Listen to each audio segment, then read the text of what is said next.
I have to admit, I've always held on to this kind of romantic idea about language. Oh, yeah. What's that? That it's this boundless, messy, artistic canvas.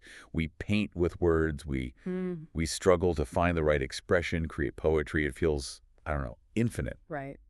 But then you sent me this stack of papers by Noam Chomsky, specifically his work on principles of economy and derivation and representation. Yeah. And frankly, it kind of ruined the romance for me. Ruined it, or maybe just explained it. Well, ruined it in the sense that Chomsky doesn't seem to care about the poetry. He's looking at the engine room. And if I'm reading this right, his argument is that the human brain isn't an artist at all. No. It's a miser. It's cheap. That is a very blunt way to put it, but you are absolutely hitting the core theme. We are doing a deep dive today into what is essentially the source code of human grammar. Okay.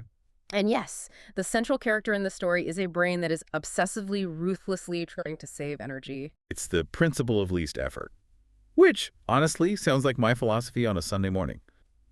But we aren't talking about being lazy on the couch. Not at all. We're talking about a biological imperative. Right. And to understand this, we have to look at what Chomsky calls derivation. When you speak, you aren't just pulling a pre-made sentence out of a file cabinet. Your brain is building it, step by step, structurally. That process is the derivation. And Chomsky's big question in this text is, how does the system decide which path to take to build that sentence? Exactly. Because there might be 5 or 6 different ways to glue the words together to get the meaning across, right? Theoretically, yes. But Chomsky argues that the system is, well, it's rigged. It has a built-in efficiency setting. And If there's a shorter, cheaper way to build the structure, the brain must take it. it's not a suggestion. It's a law. So our mission today is to crack this code. We need to understand how the brain calculates this cost. Because apparently, every time I open my mouse, there is an invisible accountant in my head tallying up the bill. And this accountant is strict. We're going to look at 3 specific areas where this shows up. First, the concept of economy itself, why the shortest path is the only path. Right. Second, we'll look at what Chomsky calls the last resort, which explains why the English word do is actually a linguistic tragedy. I use do constantly. Now I feel bad about You it. should. It's expensive. And finally, we're going to solve a mystery about how verbs agree with subjects, which is going to take us on a detour through some very specific, very strange evidence from French grammar. Okay, let's open the ledger. Segment 1, the principle of least effort. So in this text, Chomsky talks about the economy of derivation. Define that for me in plain English. Okay. If I'm building a sentence, what is the currency I'm studying? Basically time and distance, but not physical time. We're talking about computational steps. Yeah. The text lays out a thesis that the language system requires the least costly derivation. Okay. Imagine your brain is a GPS. All right, I'm plugging in a destination. I want to say, the man bought the car. Right. Now, the GPS calculates the route. There might be a route that takes 5 computational steps and a route that takes 20 steps. Sure. In the physical world, you might choose the scenic route because you like the view. But in universal grammar, the factory settings of the human mind, the GPS, is forbidden from even showing you the long route. Forbidden, like it's not even an option. If the shorter route works, meaning if it creates a valid, understandable sentence, the longer route is barred. It effectively doesn't exist. Wow. The text says, cost is determined to a first approximation by length. Shorter derivations are better. But wait, usually in economics, you get what you pay for. Cheap things are usually low quality. Are you saying our grammar is built on the cheapest possible foundation? Cheap here means efficient. It's about not wasting processing power. But there is a nuance in the text that's really important. Okay. It's not just about counting steps, it's about what kind of steps you're taking. Chomsky distinguishes between the principles of universal grammar, the built-in stuff, and language-specific rules. Oh, like the weird rules of English versus, say, Japanese. Exactly. The text implies that universal grammar principles are free, or at least very, very cheap, but language-specific rules, those are costly. Those are expensive add-ons. Which brings us to the last resort. Segment 2. This is where the text starts talking trash about the English word do. It really does. Yeah. We use do constantly in English for questions and negatives. Do you like jazz? I do not eat meat. Right. It feels natural to us. It feels invisible. It's just how we speak. But structurally, it is a freak occurrence. Think about other languages. If you want to ask, do you eat pizza? In Spanish, what do you say? Comes pizza. Literally just eat you pizza. Right. Or in French, Mangez-vous de la pizza? Uh, The verb itself does the work. It moves to the front of the sentence to ask the question. but English verbs are. English verbs are lazy. They are stuck. They can't move up to that question position. So main verb eat is just stuck on the couch. But we need to ask a question. Exactly. The structure is about to crash because the verb won't move. So the brain has to bring in a temp worker. It inserts the word do. Ah. Chomsky calls this do insertion a last resort. So do is essentially grammatical duct tape. That is a perfect analogy. The text says do has no semantic meaning. In do you eat, the word do isn't an action. You aren't doing anything. Right. It is purely a structural placeholder inserted to save a representation that would otherwise fail. It's a grammatical bailout. And because it's a bailout, it's expensive. It costs the system energy to insert this dummy word. Therefore, the principle of economy dictates you can only use it if there is absolutely no other way. That explains why we don't say, I do eat pizza, unless we are emphasizing it. Correct. If I say, I do eat pizza, I'm making a point. Right. If you just mean the neutral statement, you say, I eat pizza, the do is unnecessary, so the economy principle bans it. You literally cannot use it unless you were forced to. So every time I ask a question in English, I'm paying a cognitive tax that a Spanish speaker doesn't have to pay? In a manner of speaking, yes. Your brain has to perform an extra costly operation just to get the sentence out the door. That is wildly inefficient for a system that claims to be efficient.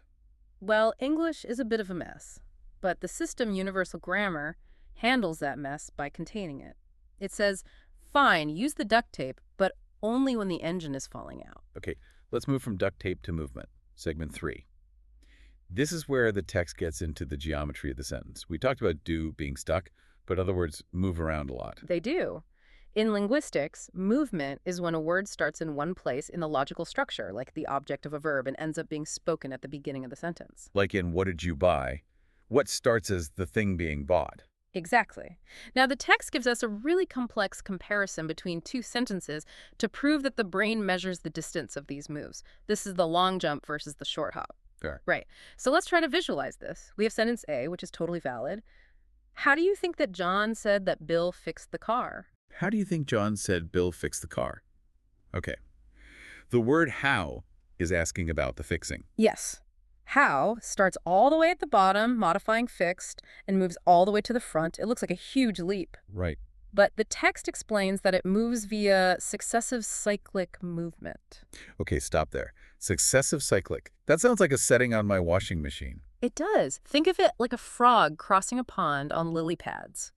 The word how doesn't jump the whole pond in one go. Oh, okay. It hops to intermediate landing spots, safe points up the tree until it gets to the front, and because it takes these short hops, it's a valid move. Okay, so the frog makes it across. Now, what's the counterexample? Sentence B.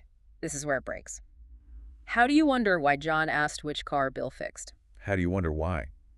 Whoa, yeah, my brain just jammed. I can't even process what that means. That's the feeling of a derivation crashing. In this case, you have the word why sitting in the middle of the sentence. Why, John asked. That why is occupying one of the lily pads. The landing spot is taken. Exactly. So the word how can't make the short hop. Its only option would be to make one giant long jump over the why to get to the front. And the economy principle says no long jumps allowed. It says the short move is preferred, but since the short move is blocked by why and the long move is too costly or structurally illegal, the whole thing just fails. The sentence dies. This brings up something that I find a little disturbing in the text. Chomsky talks about no optionality. Yes, this is a crucial point. No optionality sounds robotic. I feel like I choose my words. I choose my sentences. But you're saying that if I have two ways to say something and one is structurally shorter by a millimeter of brain computation, I physically can't say the long one. That is the claim. In the core grammar in the syntax, there is no true choice. The system is deterministic. Wow. If a shorter, valid path exists, the system forces it. You are an automaton of efficiency. So free will is fine for what I want to order for dinner, but for the sentence I use to order it, I'm on rails. In terms of the syntactic structure, yes. Chomsky suggests that what we think of as stylistic choice might not even belong to the grammar faculty. It might be a different part of the brain entirely. That is humbling. We're just biological machines running a compression algorithm. Shit's efficient. It's cold. But okay, let's look at the machinery itself. Segment 4. We need to talk about the atom split. the text moves into the agreement system. Right. This is where the paper gets really technical, arguing about where agreement lives in the sentence tree. This is a classic scientific revolution moment. There was a conflict in the field. A linguist named Pollock had a model where the agreement node, the part of the sentence that handles things like I walk versus he walks, was located below the tense node. Okay, visualizing the tree, tense on top, agreement below. What was the problem with that? Well, the problem was logical. Subject-verb agreement usually happens with the subject, right? Sure. Subject is high up in the tree. If the agreement node is low down below tense, it's too far away. It's illogical. It implies the subject has to reach down past tense to shake hands with agreement. Precisely. So logic says high, Pollock says low. And usually in science, when you have two contradictory answers, it means your premise is wrong. Okay. And Chomsky's solution is brilliant in its simplicity, he says. You're both right, and you're both wrong. We don't have one agreement node. We have two. He split the atom. He split the node. He proposes AgrS subject agreement, which sits high up near the subject, and he proposes AgrO object agreement, which sits lower down near the object. AgrO and AgrO. It sounds like a sibling duo in a Greek myth. But isn't this adding complexity? I thought we were all about economy. It seems like it, but it actually creates a symmetrical system. Now, the subject has a local agreement node, AgrS, and the object has its own local agreement node, AgrO. I see. It mirrors the concept of case perfectly. Nominative case matches AgrS. Accusative case matches AgrO. It's aesthetically pleasing, I'll give you that. Yeah. But is it real? Or is this just drawing lines on a whiteboard to make the math work? Well, that is the million-dollar question. And to prove that AgrO isn't just a fantasy, the text takes us to France. This is segment 5, the French connection. I love this part because it takes something that I hated in French class past participle agreement and turns it into hard evidence. It does. It relies on an analysis by Kane. For those who didn't suffer through French grammar, usually in the past tense, the verb doesn't change. J'ai vu la fille. I saw the girl.